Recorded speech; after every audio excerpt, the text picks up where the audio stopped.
We'll kick it off in a second, but I did want to get your take on this. Clear liquor versus dark liquor. Okay. You are a dark liquor kind of guy. Yeah, I guess. Yeah. Okay. Are you Do asking you think me? there's a difference on like hangover or just potency of the drink itself? No, or do you just see it as I just taste this? I like this one better. No, I think the only the difference that I would be really, if you're talking dark and clear liquor, would be dark rum. That would probably be the only one where, just because rum is so sugary, that's the only one that I think would influence a potential hangover or drunk level. Gotcha. But so I the feel more like sugar. whether it's like bourbon or gin, I'd probably put that on the same level. But yeah, like a dark rum made from the sugar cane, that might be a bit much for me. Okay, I'm on board with that. Thanks. Well, let's 3, 2. You do it this time. Well, man, I just woke up, Kim. I don't know if I have the same energy, or I didn't just wake up, but.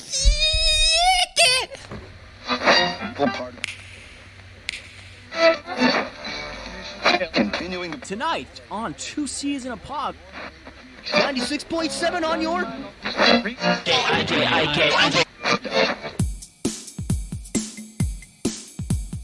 Two C's in a pod, two C's in a pod, two C's in a pod, two C's in a pod, two C's in a pod, two C's in a pod, two C's in a pod, two C's in a pod, two C's in a pod, two C's in a pod, just like two C's in a pod, two C's because we're two C's in a pod, just like two C's in a pod, two C's in a pod at gmail.com. Welcome to another strong good morning. Good morning, USA. Today's going to be a wonderful day. The stars in the skies, and you're listening to 2Cs. I am here with my co-host Cam LeClaire, kicking off another Monday for you. Oh, Cam Osborne. Yeah, My name's sometimes Cam. we mix these My things name. up. My name's Cam LeClaire. That's right. I'm sitting here across the Yeah. horn from Cameron Osborne. He's sitting there. He's also sipping coffee, just Yeah, like as you do. myself, as you do. Of course, earlier on in the week, Cam and I did a very experimental kind of like brain swap situation. Where we kind of swapped each other's brains so we could live, a few days in the skin of the other person. And I can tell you, old slobs of the show, I can let you know it's huge down there. Yep. Not the goods. It's really that nut. That nut is way bigger than I thought it would be. Especially when you're kind of but it belongs to you when you're holding And it in it's your at- hand. You're like, It's wow. at full size right now. You're like, wow. I thought, of course, it's just different when it's on your own body. But that's right. My name's Cameron Osborne, and we have a great show coming up. Because this is our last show before the corporate retreat. the annual summer corporate retreat. We take a lot of the employees at the office. We make them pack all of their computers, desks, office furniture into a big cube van. And then drive up to a location, an undisclosed location, and then we have them unpack all of their computers, their desk furniture, this, that, the other, reset it up.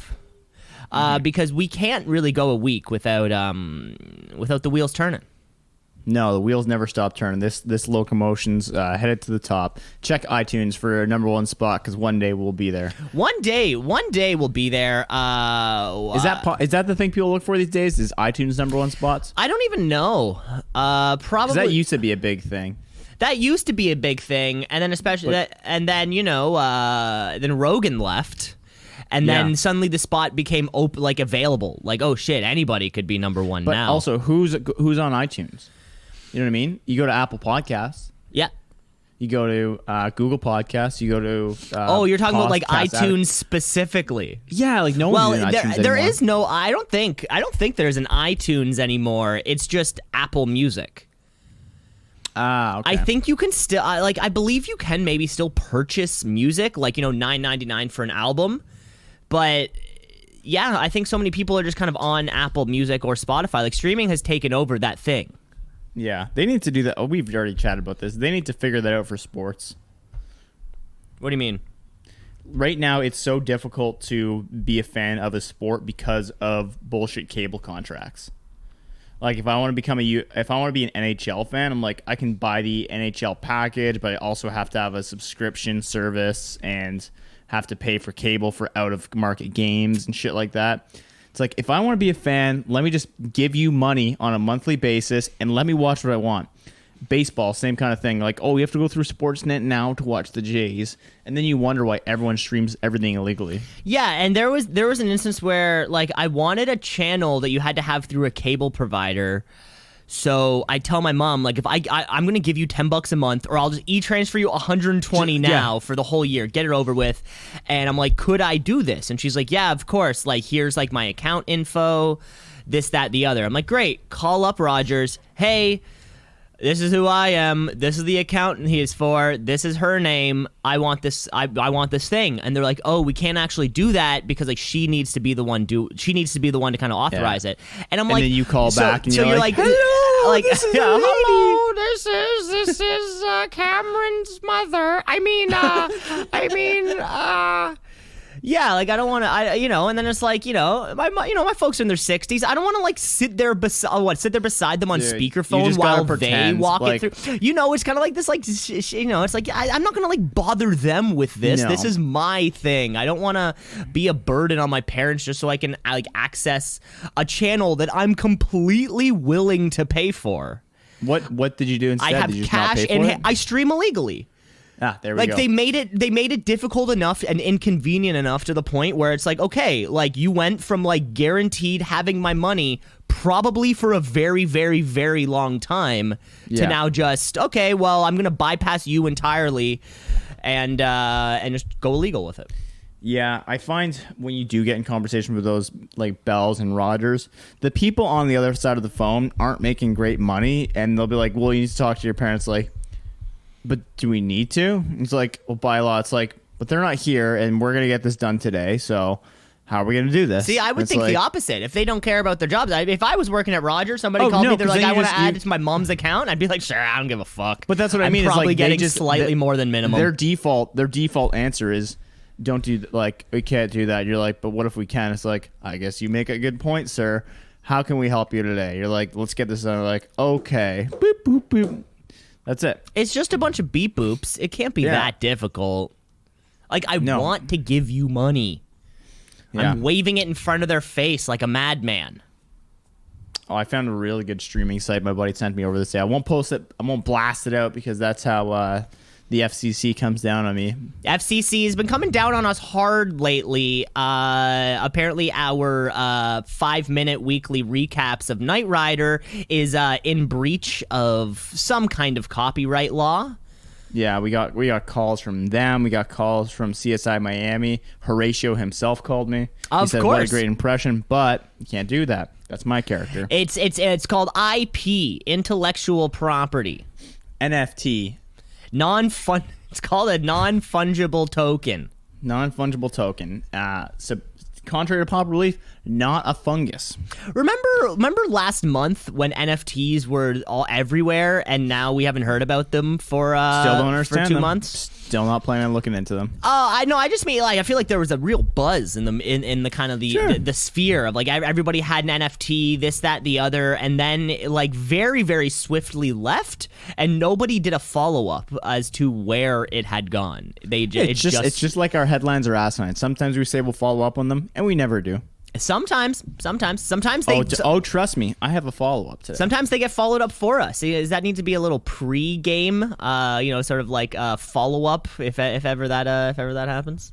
What, following up just on things? Just on the headline specifically. Yeah, we should probably take notes on things we want to follow up on. Mostly say, yeah, we'll look into this in a few months. Never ever writing that down. No, never do. What's the point? That's okay. Yeah, what's the point? It's old news. It's old news by that point. I'm on a 4-hour news cycle. A 4-hour news cycle? Yeah, everyone talks about this 24-hour news cycle. Oh, wow. So you're much shorter. Yeah, crazy. I get really aggravated every 4 hours about the news.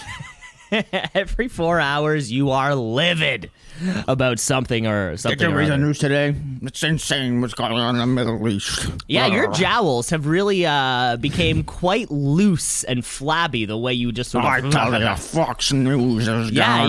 Make me have a heart attack. Yeah, and your blood pressure's through the roof these days. CNN is the real deal. Now I think you're doing a Nixon thing now. And now you're all over the place. This news has Yeah. really got you riled up. It's literally turned you into a little Nixon, a little slippery dick. I was the president one day, and I believe UFOs were real. Yeah. No, it's real. It's That's real. what he said, right? That's in his famous speech. Yeah. I'm not a crook. UFOs are real. I didn't have sex with those women. Not all of them, at least. A classic Richard Nixon quote, sexiest man alive. To be or not to be, that is the question. Also another classic Richard Nixon quote, to be or not to be, whether 'tis nobler in the mind to suffer the slings and arrows of something. Yeah, no, I didn't hear that one before. Not a big presidential speech guy. No? No, haven't think I've ever listened to one. Yeah, no. But you're a big speech guy outside of U.S. presidents' speeches. I know you and I have, there's been a few speeches that you've wanted to kind of, get like almost like a scroll tattooed on your ribcage, just with some like the, world's famous speeches. Winston Churchill.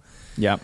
Other political figures like that, just really staying away from U.S. presidents. MLK. Yeah, which would Gandhi. but you wanted the MLK speech tattooed on you, but the tattooer refused because it was too offensive?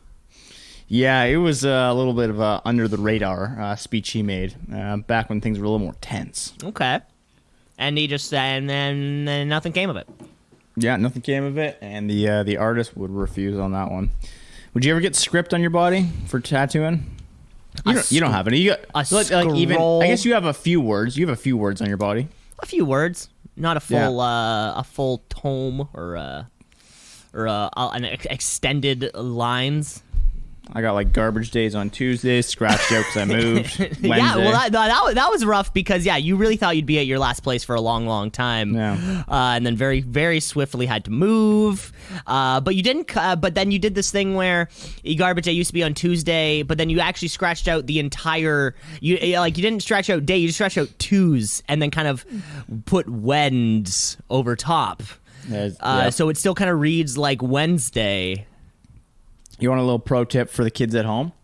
When you're scratching out letters and you don't want what the person to, if you don't want them to be able to see what you wrote, like if, say you have a piece of paper, you wrote like Tuesday, and you don't want them to even say that it looked like Tuesday, instead of just scratching like lines on it, just start writing random letters, and then you'd never be able to tell what it is. And it's a much cleaner way of being like, well, that's clearly not, I can't read that. Well, yeah, certainly a much cleaner way when it comes to like passing notes in class as a 10-year-old. But Cam, you took that same approach with your tattoos, and now they're just, I gotta say it, I might be the first person to say it, they're intelligible. I cannot read them. Yeah, it's cool though. Okay. I call it, blackout style. Blackout style. Yeah, well, and like artists or like people black out their whole arms because they're like, the lasering was too expensive, so we just kind of went on the deep end. Yeah. Some people do that. You got to be pretty hardcore to do that. Yeah. You got to be hardcore. You got to be hardcore because whatever tattoo you had was you didn't like it so much that you wanted to black out over it. Or you just had a lot. You know what I mean? Like you just had 10 that you were like, we're not fixing this. There's no point. There's no point in fixing Yeah, it's this. like we got two options here. It's like sit through hours and hours and hours of laser to be left with like what looks like a whiteboard that you just can't erase, or just black it all out.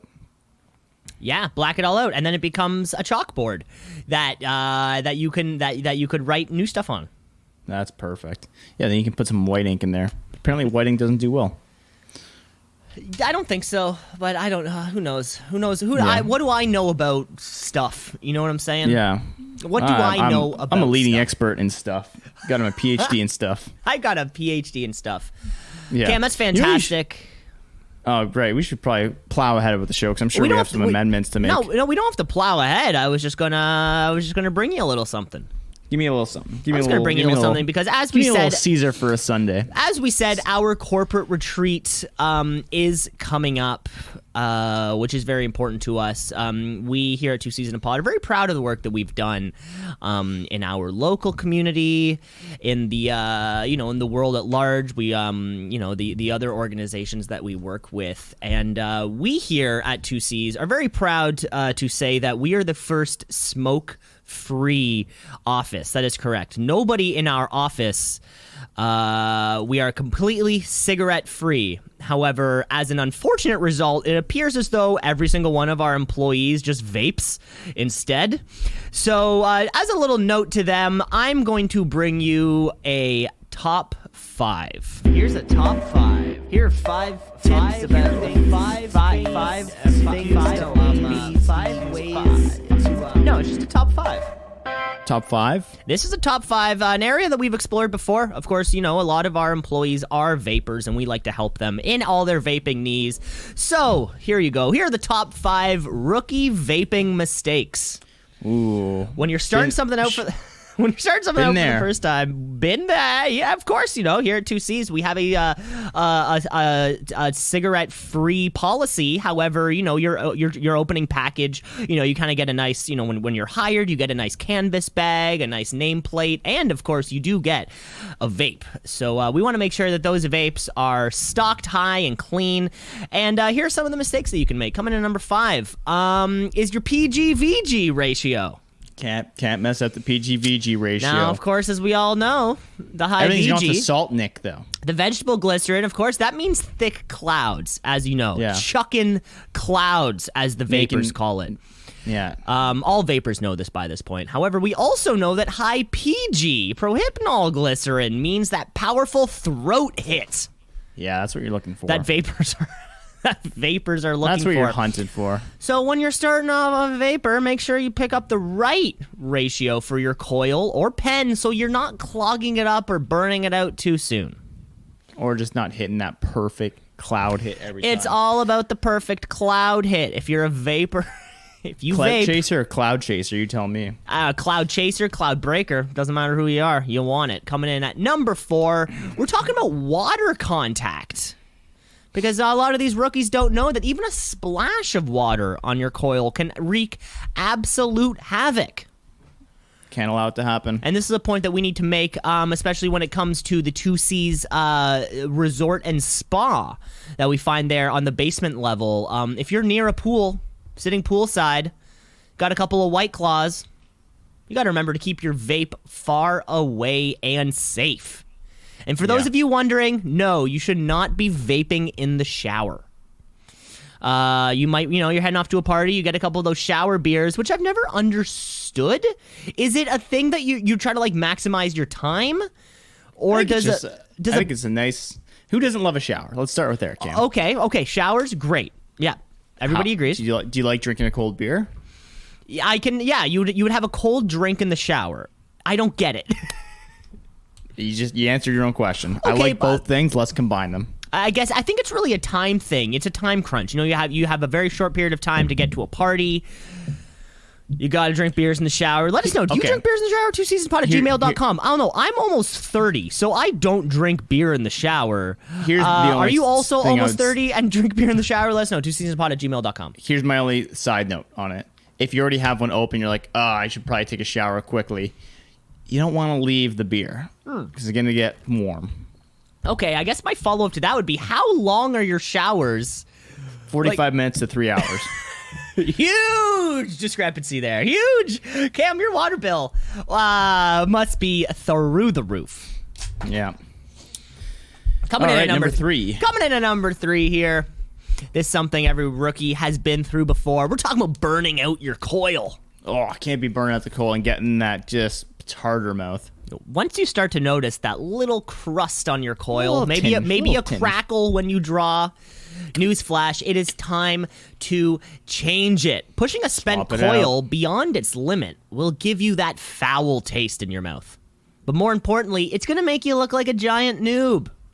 You don't want to be out there when everyone else is vaping and next thing you know, you're the dumbass. Nobody wants that. You want to be the cool guy vaping. You don't want to be the idiot chucking clouds on the corner for some reason, and then some old lady has to walk behind you, you know, and just gets a burst of strawberry glaze. Be considerate. Think about it. Coming in at number 2.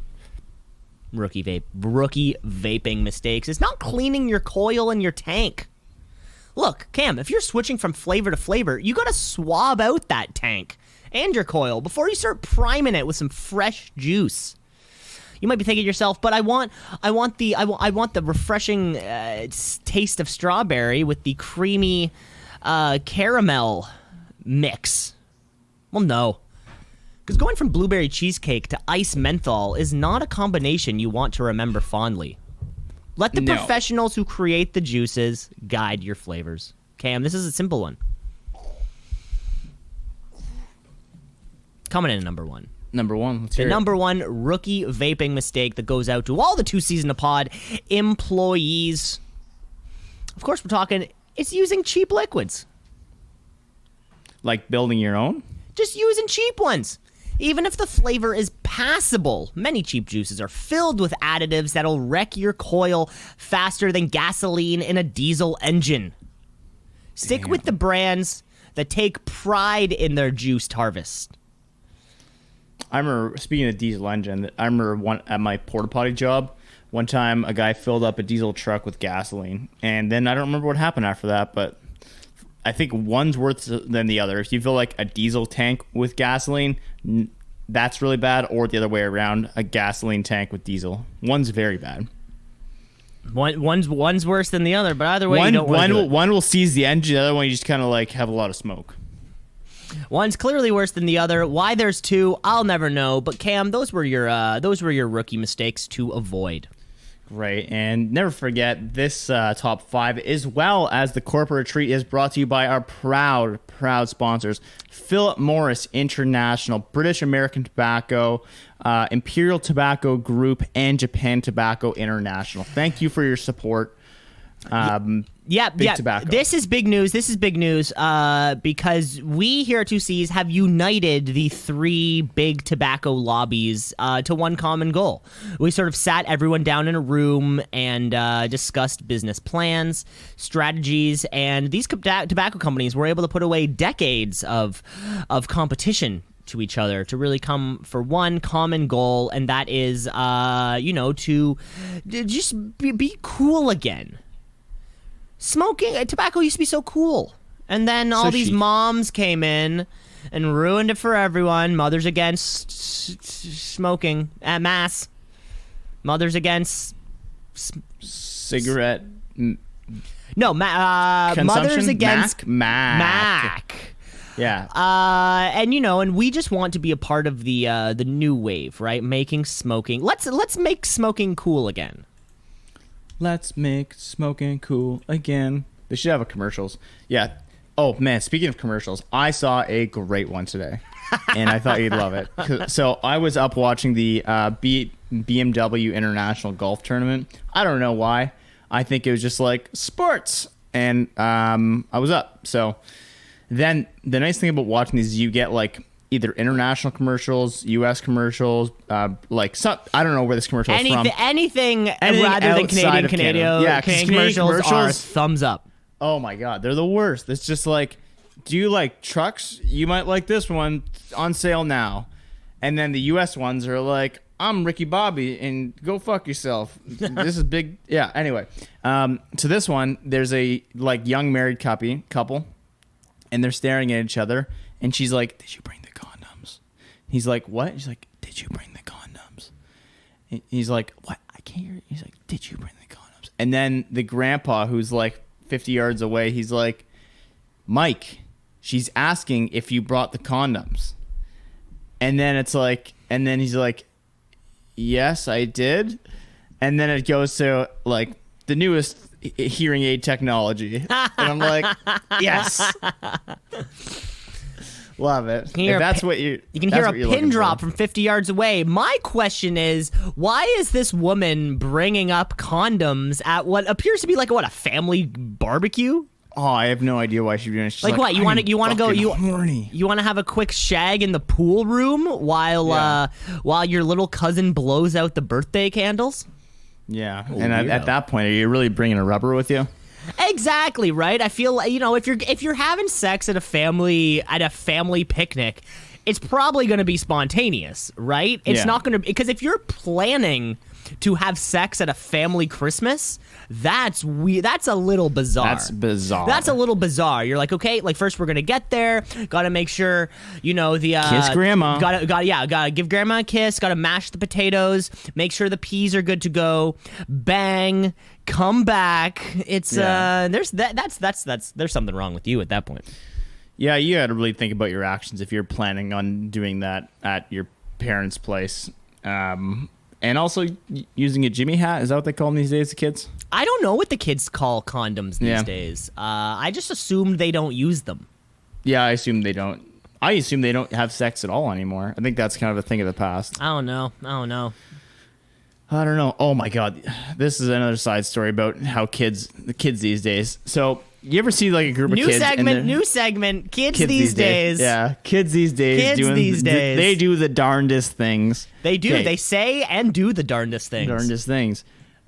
So yesterday, Connor and I were walking to just go get a Little Caesars pizza, and there was a group of like 3 kids, probably like grade 12-ish, and they had a phone in front of them, so they were all listening to music, but they were all rapping together. And I was like, this could be cool. What are they rapping about? And I could not believe it. I get closer because we see they're jamming out and they're having fun. What they're listening to? You could not believe your eyes for 10 million fireflies. And they're all like, they're not even kidding about it. Who was that? Who sung that song? Bright Eyes? It's like Owl City. Owl City. That's who it is. Quick look at the memory on this kid. Yeah. Quick shouts out to Owl City. Quick shout out to 2009. Do you remember 2009? Let us know. twoceesinapod@gmail.com. These kids did, and I was like, man, I don't think you could sing a lamer song with your friends and like be jamming with it, looking in each other's eyes like, yo, this is the best. I mean, everybody has music that they listen to in secret. Or that if somebody saw they were listening to it, you know, it'd be like, hey, well, keep it in secret. Just keep it in secret, right? Nobody has a problem if you're listening to Owl City. Just like, I don't know. I can't think of a less cool.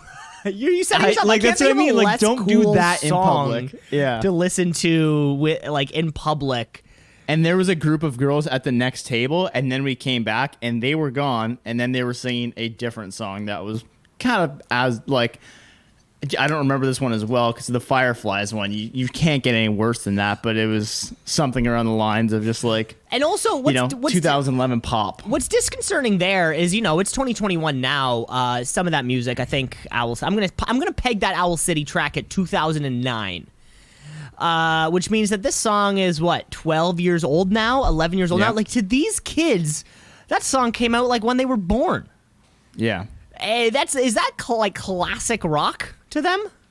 Oh wow, what a thought! Did Owl City make the Rock and Roll Hall of Fame? Owl City is classic rock. Yeah, when you turn on Q107 right now, is it going to be Owl City?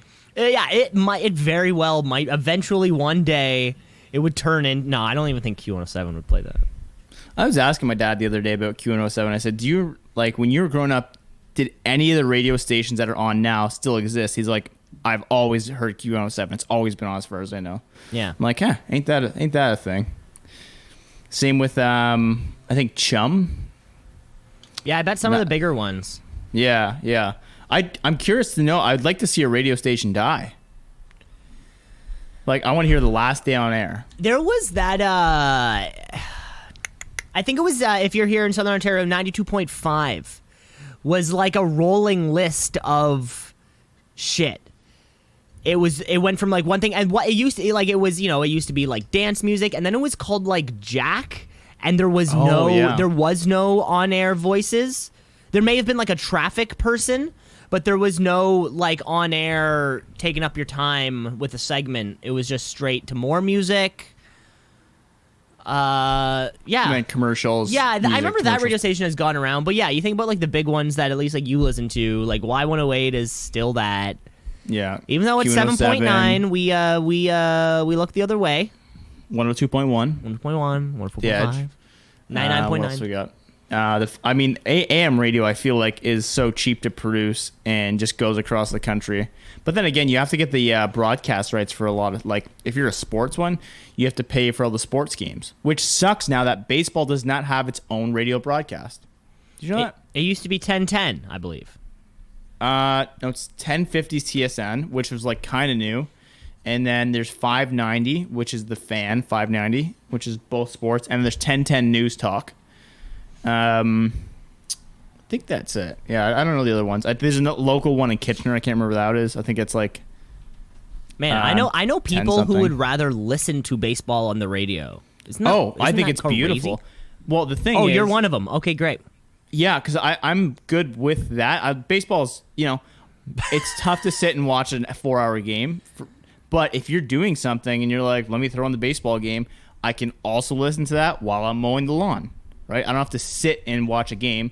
And plus, they're not really talking about baseball. It's like, it's basically a podcast where they're talking about baseball, and then when something happens in the game, they have that as a distraction. It's kind of like having music in the background while you're talking to your friend. You're like, ooh, I like this song. That would be great. Maybe in a future episode of Ours, we could have just kind of like a 4-hour go at it where we do a podcast but also have a baseball game in the background. Or we call the action, and then just sort of let the rest play out. What if we did that for a sport we don't understand, like cricket? Yes, if there's one sport that I've always wanted to know just what's happening. Cricket is the number one sport that I just want to know what's happening. That would be a fun idea for a podcast. But also, can't games of cricket go on to well exceed 4 hours? Okay, so here's the thing. Everyone's like, did you know cricket has 9 dead games? And no, it doesn't. It has pretty reasonable time games. The thing is, they split them up in 2 days. So it's like how a baseball series goes over 4 days, right? You have 4 different games. They would just consider that one game, but they just do 2 days of it, 2 or 3 days of it. Oh, okay. See, these are all parts of the cricket kind of, rule book that that went right over my head. Yeah, because I've heard that before. People are like, if you start a game of cricket, you literally can't finish it. Slippery Dick comes back and starts getting pissed off again. Yeah, exactly. So that's not the case. But that would be fun. Or we could find another sport we just don't like. What's another really slow sport that's good? Golf? Yeah, but we understand what's happening there. But you need a slow sport to do a podcast over top of it. You can't watch a hockey game. It's that's so fast. Basketball, too fast. Cricket, I think, is generally slow. The 100-meter dash? Way too fast. Too fast. Way a lot of too build-up, fast. though. A lot of build-up. They always keep it for that very last day. That very last day, it is the creme de la creme of the Olympics. The Olympics are happening soon. Yeah, people in Japan are pissed about it. Yeah, I think it's July, early July or something. Or midway through July is the actual what was 2020 Tokyo. I know. My phone is literally always on. I'm waiting for the call, but I don't know. Maybe they got the wrong number. Right. Because Cam, you decided to cast a wide net. You kind of attempted to qualify for many events, hoping that one of them would stick. Cam, you probably had 3 or 4 different events that you set out for. Yeah, so obviously skateboarding. Never skateboarded, but obviously I'll fucking crush it. skateboarding. Yeah, wrestling. I picked 2 different weight classes for that. Just obviously, and now you went in an exchange direction. You did flyweight and heavyweight. Yeah, you thought either you can bulk or cut, depending on which one you kind of get signed up for. Yeah, exactly that. I mean, you have to, when you're expecting to call within a month, you just never know your weight's going to be, right? Did you have a big night last night? Now this is the weird one, Cam, because you also signed up to qualify for equestrian, but you signed up as the horse? Not as the jockey, which first Guinness came to a screeching halt because you're the first man to ever qualify for the equestrian as the horse instead. Yeah, they never saw it coming, but there is no rule in the rule book saying that you have to be a horse to compete. And as you a horse. that was really kind of you really championing that home, really kind of tried to push that because it and have not heard back yet. Yeah, I'm going for ladies beach volleyball too. We're gonna see if I can fit into a little speedo for that one. Right. Because I gotta say, your A cup is coming in very nice. You've actually been working on just a lot of pec specific exercises in the hopes that you can kind of beef up that area a little bit. And finally, wow, there's a lot of sports I did not know were things. You know, golf is a thing in the Summer Olympics? Yeah, no, there's a lot of sports in there in that Summer Olympics. Damn. And we got some diving. Maybe the work. So, something about these sports is if you could replace one and add another, I think there's a lot you could take out. Diving, that's fine. No problem taking a diving. You'd have to look at the whole list, and then maybe that doesn't need to be there, or. But where else are these people being celebrated then?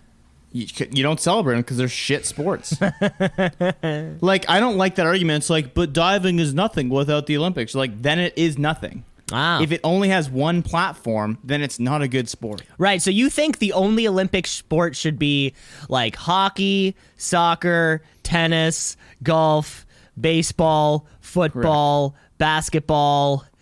Yeah. And then it's hard like, to find another one. Then it's hard to find another one. Gymnastics. Oh, I have a bronze in rhythmic gymnastics. Like, that's not a sport. So, okay, in your ideal world, the Olympics are more just kind of like a World Cup of all the professional sports. I want it to be like you get to pick a team of athletes, and they have to compete in every sport. Oh, so it's like It's like a decathlon style sporting.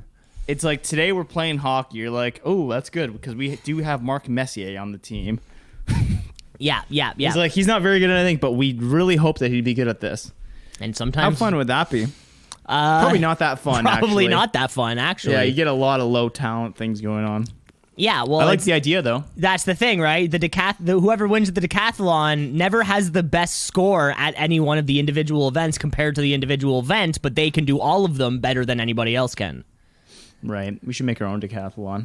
Just rhythmic gymnastics. Yeah, do a I'd few love loops to see around one that, and then you with all those peripheral sports, because I feel like it's too heavy on like the 100, 200, 400 high jump, standing long, shot put, like all the track and field events. We need like a subgroup where it's rhythmic gymnastics, it's diving from the tall thing, it's what's the one where it's like underwater gymnastics? That one. So I'm gonna combine four here. Ready? Okay, great. Here we go. So you have the bow of rhythmic gymnastics. You jump off the highest diving board, do as many spins as you can, so you get this twirlies, and then before your feet touch the water, you shot put it off of the throw. How far the ball lands in the water, that's your first measure. The difficulty of your spins in the air, plus the rhythmic gymnastics part of it. And then you have to surface with some underwater gymnastics with your legs doing synchronized swimming with your partner. Cam, you know that an event like the decathlon, they don't do them all in succession. Like they don't. And that's why I don't think it's a good sport. They don't run 100 meters and then like high jump and then run another 200 and then standing long and then run and that they don't like put them all back to back to back to back to back. They do I know they have them. a referee that whistles and goes, "Jump now." Oh, right. It's a really long track they have. You just gotta kind of keep going and keep going, and always have the rifle on your back. Of course, because this goes right into the Winter Olympics, where you definitely have to compete in that biathlon. One of the more athletic sports that I can think of when it comes to Winter Olympics: cross-country skiing, shooting a target, back to cross-country skiing, back to shooting a target. They should make it more like war-oriented. It's like, all right, post up here. We're going to scout the report. And then, have a couple drones come in and bomb the area. Then you go into there. Right. Really up the budget. That's what the IOC needs. They need to create more corruption. Corruption and destruction in these very, very impoverished places. So you know how Russia is like, you're not allowed to have a Russian flag. You'd have to go under the, it's gonna create a weird situation. Called like the team from Russia. There is a name for it. Yeah. Yeah. It's the whatever it is. Yeah. Whatever it is. Anyway, it's gonna be a weird Olympics when you look back on it. You're like, who won the Olympics? Like USA, the team formerly known as Russia, like Prince. And then you're like, sorry, what was that? It's like, oh, yeah, they kind of got a slap on the wrist. So you can't compete as Russia, but everyone knows they're Russia. It's kind of a weird little loophole, I would say. Just another part of sports history, I think, right? Sports. And they're like, why were the 2020 Olympics in 2021? You're like, it was a crazy year. I feel bad for all these babies being born now. There's this whole lop of them. You'll see somebody, who's ready to pop. Oh, dude, the way we're going to talk about the pandemic, too, is we're going to play it up so hard. Like, I literally didn't leave my house for 9 months. Well, I didn't see a single person. And you and I were chatting with this when we were up at our kind of little private retreat there, where, if you could go back to school, university, have a do-over, what kind of courses would you take? You said engineer. I probably said more sciences. But we were thinking the other day, just chatting with some people at work, that if you could have a do-over in life, what would you do type plan you create for yourself will have to involve 2020 shutting down. Because you can't, you could go back to grade 12 and take more business or take more math. That doesn't matter. Or would that still set you up into a position where 2020 arrives and you either still have a job or you don't have a job? Or is your professional life extremely affected or not affected at all? I want to be a research assistant at the Wuhan lab. Yeah, and people would be like, Cam, why do you want to go all the way to China to research diseases? And you're like, and you're kind of giving them big winks, just like, I don't know. Look into it. I just want to go study science. Big wink from Cam. Yeah. I guess that would be a thing. Is probably don't work in something where you're gonna get shut down. You would have to, kind of have to go back or hope that you can work so hard that you're above it. Yeah.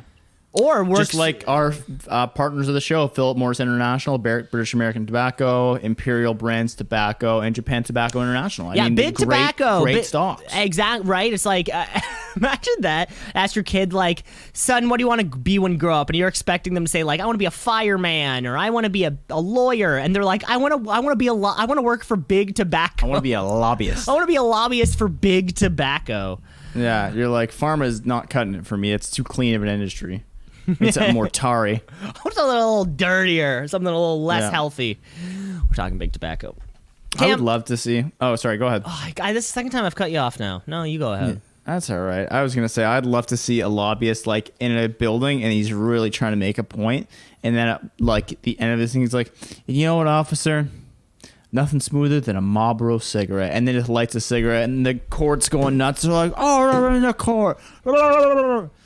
Slippery Dick comes back. Slippery Dick comes back, and holy smokes, the place goes nuts. It's like that scene in House of Cards where Kevin Spacey's like, I will not stop. I will continue to speak. I did not touch those children. I am gay. I don't think you're thinking about House of Cards. You're thinking about those very private videos that Kevin Spacey films from his kitchen.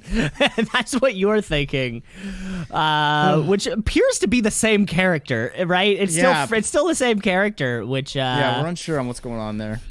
Which I think is fantastic, Cam. I think it's time we move on to the show and get to a little weekly segment that involves another character. A different character of sorts. Let's bring you this week's edition of The Nightcap. The Nightcap.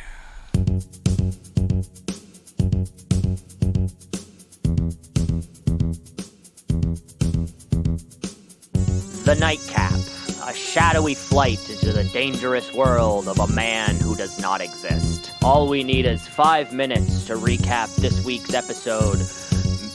Maybe less than 5 minutes, but certainly not more than 5 minutes. We're going to need more than 5 minutes. Of course, every week we're going through season 1 of Knight Rider. You know what? We have only a few more episodes left. We really need to start brainstorming. I have a few options for what life after Michael Knight will look like for us.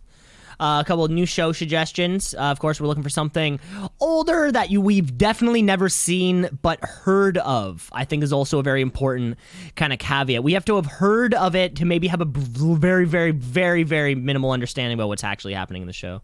Let us know, twoceesinapod@gmail.com, what you think it should be. But for now, we're going over episode Season 1, Episode 16 of Knight Rider. So let's bring ourselves back to a cozy Friday night in January of 1983, and let's bring you Episode 116, The Topaz Connection. So, Cam, I've got 5 minutes on my clock. All right, let me get my 5 minutes teed up here. The Topaz Connection. Of course, I'm going to be kicking off this week's coverage. Yes, and you'll start that in 3, 2, 1. Start. We open up on a beautiful mansion where we meet Philip Royce, a magazine publisher. He gets a phone call from a woman who seems to know him, but she has a gun pointed at her. Devin and Bonnie arrive at the party at the mansion for Skin magazine. When they go to meet Philip, he is gone, just vanished out the window. He's found the very next morning dead in a hotel room with a mysterious woman. Who the heck knows? Knight forgets Bonnie's birthday, and it turns out that this Royce guy was looking for Devin for some help about a developing news story. So Michael Knight goes back to this Playboy-style mansion with one-piece bathing suit-clad women where we meet Lauren, Royce's daughter. But we can't access her father's personal computer because it's password protected, so we don't actually know what the story is going to be about. Lauren gets a call from somebody who is responsible for the murder, so she goes after him to try to figure it out, and Michael Knight follows. But of course, it was all a setup, and Knight and Kit barely save Lauren from being killed by a sniper on the rooftop. We try to make the save, find the guy, but we lose him. So now we're on the look for a man named George Olin. When we get a tip from Royce's pilot, his private pilot, and that we know where he is. He's in Vegas. When we turn our back to Lauren for a second, she's gone. The plane is gone. So Kit steps on the gas, and it is off to Vegas we go. We also get out our second straight episode with an actual music montage. This week it was courtesy of Men at Work with Land Down Under. 2 weeks in a row now. Hopefully we can have that in the future. We get there where we find out this guy, George Olin, is dead, so that kind of sucks. We head off to the Dunes Hotel and Casino, where Lauren even knows the name of the valet, which seems suspicious, but her father apparently has a private suite there. We also briefly see the man with the gun from the very, very beginning, who seems to be hot on their trail. Turns out George Olin was also going by this name Ed Williams, so there seems to be a case of mistaken identity. Everything seems to be messed up. However, Michael Knight concludes that whatever Royce was looking for is here in the hotel, and after doing a bit of looking around, Lauren finds a gift wrapped, and the violins start playing, because it turns out that it's actually her birthday. Her father always forgot. This is a very nice moment. There also seems to be something, because the hotel's head of security is talking to the same gunman. And the head of security, Bob, after getting the printout report from Kit, sees that Ed Williams was hired as a new security, even making a further mystery. But we get a little bit suspicious about this whole thing going on. Anyway, we get a cut to a shot in Vegas where Michael Knight and Lauren are playing blackjack. He surprises her with gifts and a cake because he realizes it's his birthday, and they have quite the night. We'll see if they hook up a little bit later. Now, Bob, the security guard, actually interrupts them in their room and says, "Hey, Lauren, the LAPD are requesting that you come back because there's some witness info that they found out and you need to hear about." She goes, "Perfect." Doesn't question it, doesn't call anyone, and goes, "I'm going to go hop on the plane." No problem. As soon as she gets on board, is kidnapped by Bob as well as some of the other villains. And that's where we get our first car chase, where Michael Knight gets in his car, gets Kit to autopilot it so he can chase after the plane, and we get one of the great quotes of the episode. "Kit, looks like we're gonna need a boarding pass." Anyway, this chase is unsuccessful. He ends up falling off the plane onto Kit, where he gets concussed and wakes up with his team around him, and he wakes up confused, unsure, but realizes he has to go take care of business ASAP and not care about himself because he is so selfless himself. Anyway, he gets back in his car, flies over to Philip's wife's house, where he is confronting her about, "Where's Lauren? What's going on? I need a clue." And finds that he actually sees a picture in the window of Lauren's mother, or stepmother, who was born in November, and realizes all the clues together and finds the password to get into the computer. Great computer, by the way. Anyway, manages to open up all the files. We'll get to that later, and finds out where Lauren has been kidnapped. where they kidnap. They drug her to try and reveal the Topaz password, which Michael now has and has cracked to read all the files. He rushes over to the house to find out where she was kidnapped. They get into a chase for the guys who chase after her. They get in a Jeep, cars fly around, vroom, vroom, bang, bang. Michael catches them as usual. They go off the side of the road. No one gets hurt. They get knocked out, and happy ever after. They kiss. He saves Lauren. Okay, I'm really phoned in that last few scenes right there. The ends of the episodes are just so similar. It's just always like vroom vroom car. One goes into the ditch. He goes flying over something. Oh, see, you actually overlooked my favorite part of the episode. Which was what? The ending? No, which was when Knight was on top of Kit trying to chase after the plane, and he's holding on to he's holding on. No. I mean, you highlight, but you didn't highlight the very specific of Michael Knight holding on to like the rear kind of wing and doing a pull up. Oh, so he could get himself up to it. It was this extreme example of back strength. It did. That I thought you would have jumped on that. I did like it. Michael Knight's big I kind of skimmed over it.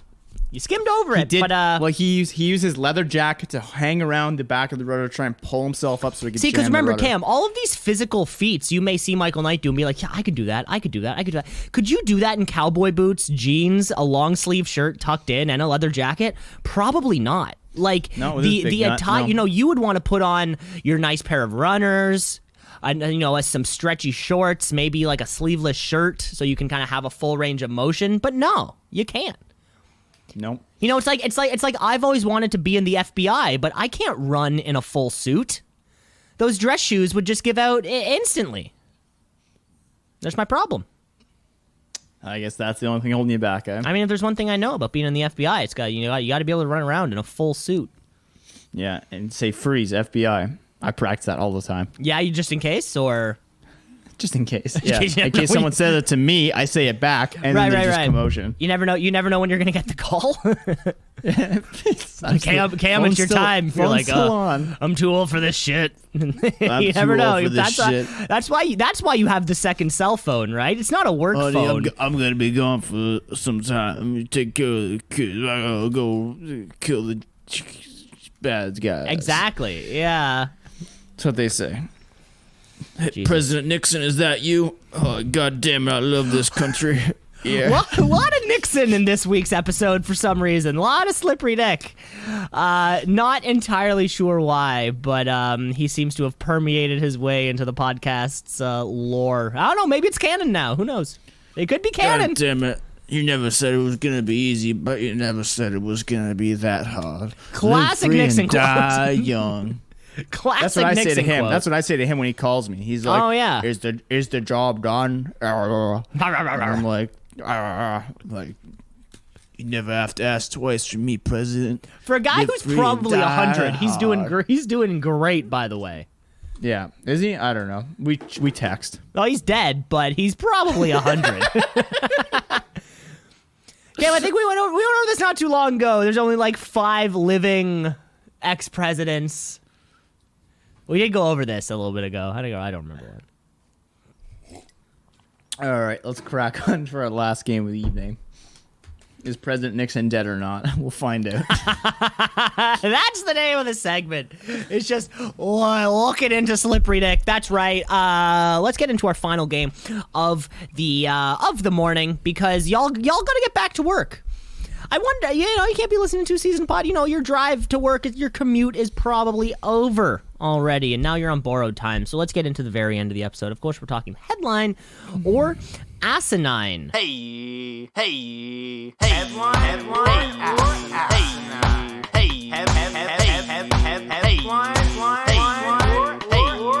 Headline or asinine. This is where we explore the world of news and real news, not real news. I hesitate to use the word fake news, because I think when you're flat out making something up, it's not fake news. It's just like, it's a lie. So let's call this game Truth or Lie. This is where we either say a truth to our best friend or we lie straight to their faces and then laugh at them afterwards. Cam, I'm going to kick off with the very first headline here for you. Are you ready? Hit it. Lobster diver survives being swallowed by a whale. Ooh.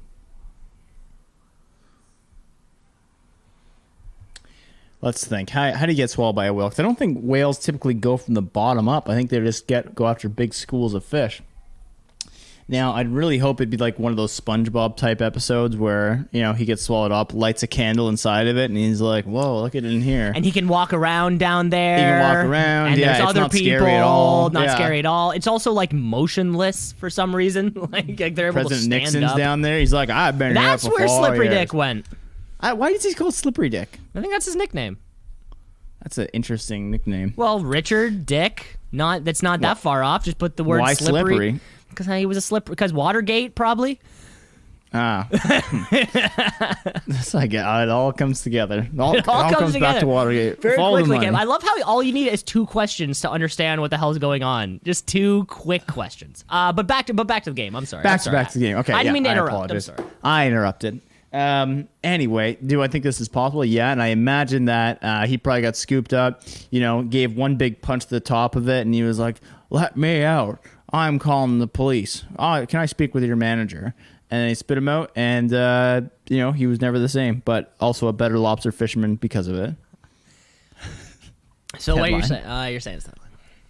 Cam, that is a headline. You are right. This is a story out of Wellfleet, Massachusetts, where a 56-year-old commercial lobster diver named Michael Packard escaped with only minor injuries despite being completely swallowed by a whale. Packard was about 45 feet deep when he was diving for lobster when he was attacked by a humpbacked whale who tried to eat him.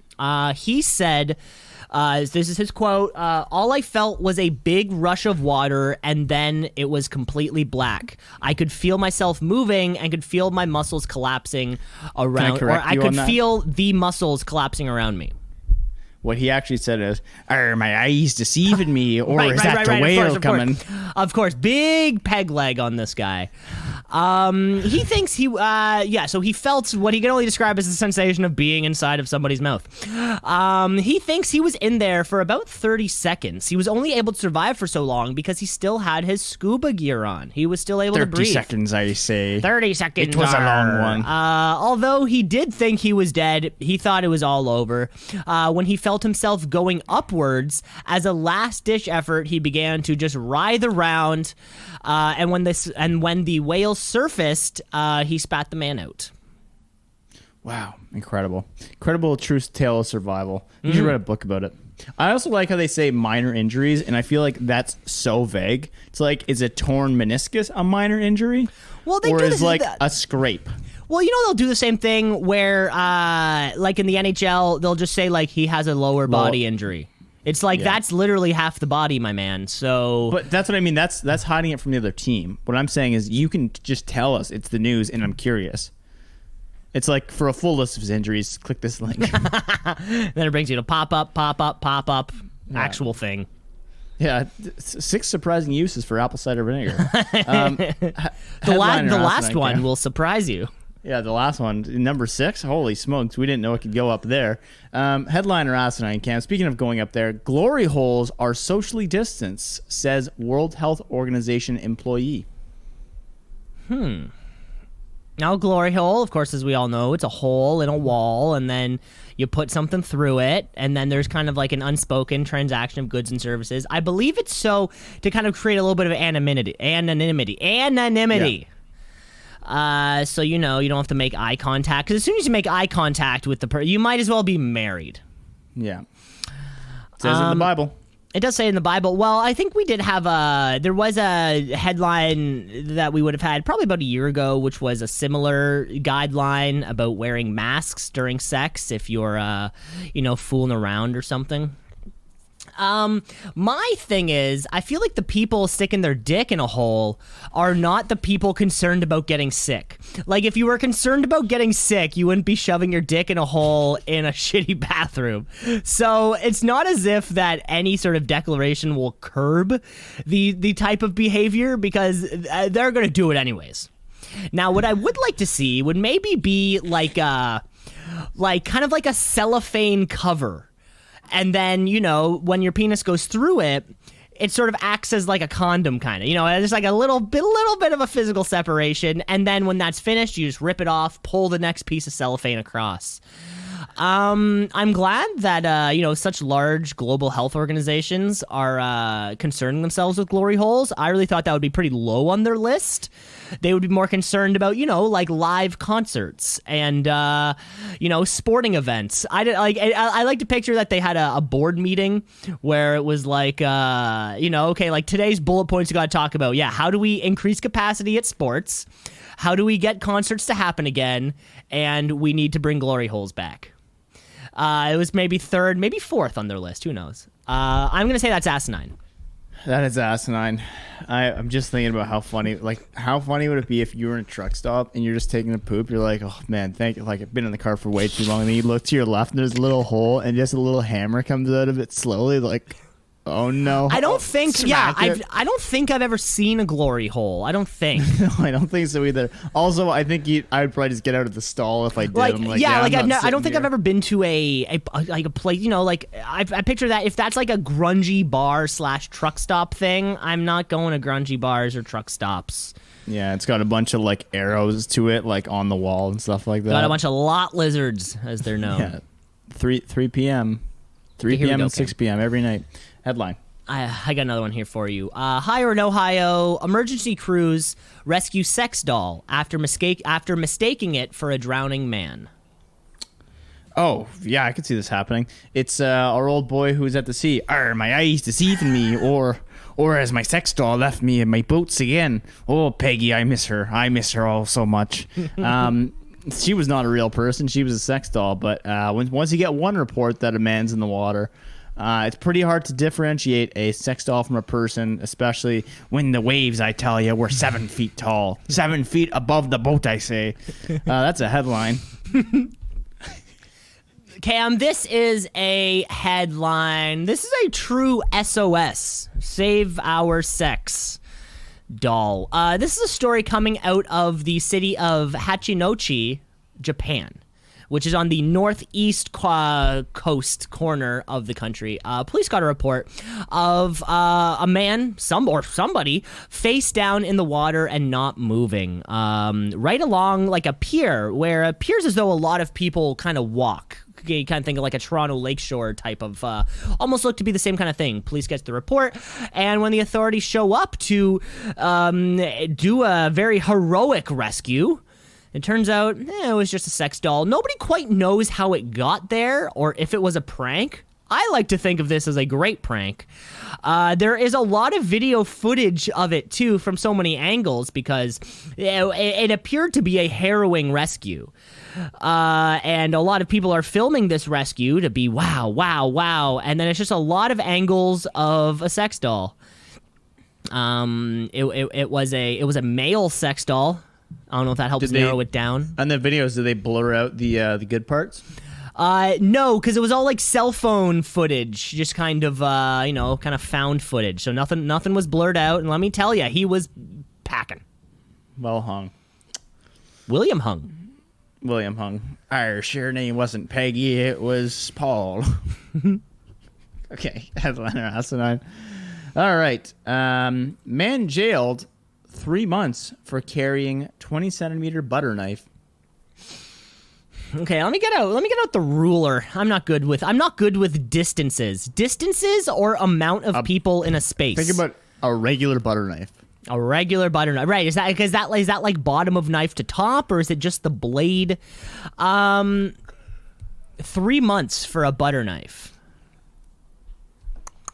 Well, I guess if you use any weapon, if you use anything as a weapon, that would be where the assault would kind of come in, right? Like, it would be like you used a tin of mints. You get 3 months for bashing somebody's skull in with a tin of mints. It's not the mints. It's not the tin that's important. It's the bashing the skull in. So this makes sense. I like to picture someone, maybe down on their luck, or maybe it was their least favorite knife to begin with. Maybe they got a new set of butter knives and like, I just gotta get rid of this one somehow. Why you wouldn't use at least like a normal kitchen knife? I'm not saying a steak knife. Not everybody owns steak knives, but just like a normal knife. That would make way more sense. So there's got to be a good story behind it, but I do have to say it's a headline. This is a headline out of Singapore where the accused was a man, 32.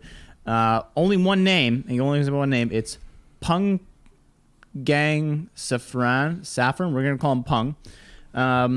He was jailed for 3 months for possession of an offensive weapon today. Not because he used it, but because he was out drinking with a lady and went to another lady's house to go have a conversation. They got in an argument. He left. He came back to have another conversation with her and brought the butter knife in his back pocket just in case things got ugly. When he was leaving, the lady called. She was like, he has a butter knife in his pocket. And they're like, that is technically a weapon, and you did bring it on the offensive. You could go to jail for 6 years for that, but we're just going to call it 3 months and call it even. Don't bring a knife in Singapore to a gunfight is the lesson. Back to you, Cam. That is the lesson. Don't bring a gun. Don't bring a butter knife to a steak knife fight.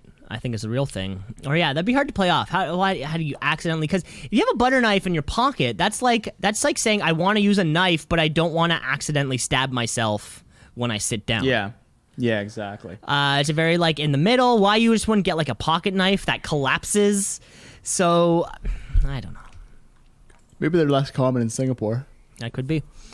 Cam, I got one final headline here for you. Headliner Asinine, U.S. sailors drink Iceland's supply of beer. You're really bringing back the sailors here. We're nautical here on twoceesinapod this week. Episode 75, by the way. Did I say that? Can you repeat it once more? Nautical sailors. U.S. sailors drink Iceland's supply of beer. So I'm still reading a book about World War II, and apparently when you go to a different place, you just drink all their alcohol. So I presume that on international waters, when there's no real rules, you just drink other people's shit, and then you'd be like, rah, rah, we're American, rah, rah, Rasputin, lover of the Russian queen. So I'm wondering how this happened, but I presume there was some kind of like, we have to get on their ship, and they're like, do you guys want to come have a party? And they're like, yeah, and they're like, that beer's all for us. They're like, well, not all of it. They're like, that beer's all for us. And they're like, matey, that beer's not for you. Anyway, I think that's probably the situation at hand. It probably happens more than you think because Americans like to take more than they give. Headline. Cam, this one is a headline here for you. This is a story out of Reykjavik, Iceland, the country's capital, where all the beer is gone. During a NATO training exercise, nearly 7,000 sailors and Marines from the United States stopped over in Iceland's capital, and many decided to visit many of the American-themed bars they have over there, such as the American Bar, the Dylan Whiskey Bar, and the Big Lebowski-themed bar that's just called the Lebowski Bar. According to one of the bar owners, he's never dealt with this demand for beer and was forced to run around to other bars in the city to borrow their products. Apparently, the sailors preferred to drink Icelandic beers rather than anything else. And keep in mind, Iceland only has a population of 333,000. And between Wednesday and Sunday of 2 weeks ago, this was, so that's what, Wednesday, Thursday, Friday, between 5 days, the Americans drank them dry. Employees for all the bars were filling up their own cars at beer warehouses just so they could make up the supply. But the beer shortage has come back, but that's all it takes. 7,000 people drinking as much as they want. That's enough to offset the entire beer industry out in Iceland. Well, that's sad. That they should really up the ante there, or maybe they just like clear liquids. Who knows? Hmm. All right. Last headline for me, Cam. I think this is the last one of the day, too. Yep. Bringing it back to the same old theme, which we never seem to leave. Not nautical, but death sentences. Man sentenced to death in Singapore via Zoom. Back to Singapore. Singapore. Well, you'll hear, you've been hearing about all these trials that are happening online, which I think is very funny because, like, are they at their house or are they in a controlled jail facility? Like, if they're in a controlled jail facility, couldn't you just have the judge just walk up to them there? Like, why does it have to be over Zoom? It makes it just look and seem so ridiculous. Also, you would think that death is a punishment that you would say, like, face to face. You'd hope so. You know, you would think. It's literally their entire life. I didn't know Singapore did the death penalty, but it makes sense. I wonder what kind of death penalty they do. We're back in Singapore. We're back talking about the death penalty. Yeah, I gotta say this is a headline just because, but I would love to know what he did to land in this position. So I'm gonna say it's a headline. This is a headline out of Singapore where the man accused, we're not going to go over names because I have a tough time pronouncing them, 37-year-old sentenced to death on Friday for his role in a drug deal that took place in 2011. Big facts of the case are this is the first one that's ever been done remotely for a death hearing, but these death sentences are not uncommon. The big uncommon part is doing it over Zoom. So Singapore actually has a zero tolerance policy for illegal drugs, and in 2013 18 people were executed, a figure that in the last 2 decades was the highest across the world. So most people are just of those 18 people, 11 people were charged with drug related offenses. I'm trying to pull up here how they kill people. Let's see if there's But you got quick nothing. answer to No info. it didn't have it on that one, so I pulled this up. There's a bunch of stats. They do kill quite a bit of people. A lot of penal codes, arms offenses, misuse of drugs. How did they do it? Is the real question. Impact, murder, drug trafficking, changes to the law. How do you do it? Oh, I feel like this is too long of an article. Well, put this in the notes and amendments. No, it's not a note. It's only a note if we say it. If it's based on actual news, that's not an amendment. That's on you. All right, fair enough. Well, yeah. So this is the headline. A big story is don't do drugs in Singapore. I thought the bigger story would just don't go to fucking Singapore. I don't know. I don't think that's the lesson. No? Okay. No, I think Singapore's a great place. They just don't like having drugs around. Okay. Well, also that makes sense. That makes sense too. So if you want to party, stay away from the Singapore. Yeah. Okay. And I think that's everything for the day. That probably wraps up the show. I mean, I gotta say thanks for listening, folks. Of course, we'll be back with the big corporate retreat coming up this weekend. Cam, I could not be more excited for that. Not only that, but the kind of like the long Canada Day weekend in the first place. Yeah, it's gonna be a good one. We're gonna have the corporate retreat, the corporate sponsorships. Cannot thank our big partners enough. Philip Morris International, Altria, British Imperial Tobacco, Imperial Brands Tobacco, and Japan Tobacco International. Great sponsor of the show. Keep it coming, keep it flowing, and keep lobbying because, power to you. Big Tobacco really helping us out. You can, and you folks at home can help us out. Rate, review, like, subscribe. The podcast is everywhere. Give us 5 stars on Apple Podcasts. And tell a friend. Because that's the only podcast kind of network service that you can actually rate and give a comment on. I don't know why Spotify doesn't have that feature yet. It seems like a very integral feature on Apple, but Spotify seems to not care about it. Who the heck knows? But you can always reach out to us at twoceesinapod@gmail.com. Let us know what our next show should be. We only have 5 more episodes of Knight Rider Season 1. So it is coming up. We will need to look for something else to watch. Can't wait for that. Hey, and folks, just as the Summer Olympics come on, never forget, I'm Cam LeClaire, and gold medals are mostly made of silver. Signing off. Take care, folks.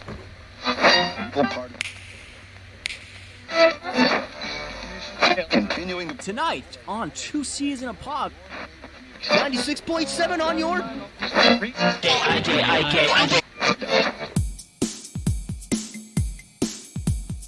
Two C's in a pod, 2 C's in a pod, 2 C's in a pod, 2 C's in a pod, 2 C's in a pod, 2 C's in a pod, 2 C's in a pod, 2 C's in a pod, 2 C's in a pod, 2 C's just like 2 C's in a pod, because we're 2 C's in a pod, just like 2 C's in a pod, 2 C's in a pod at gmail.com.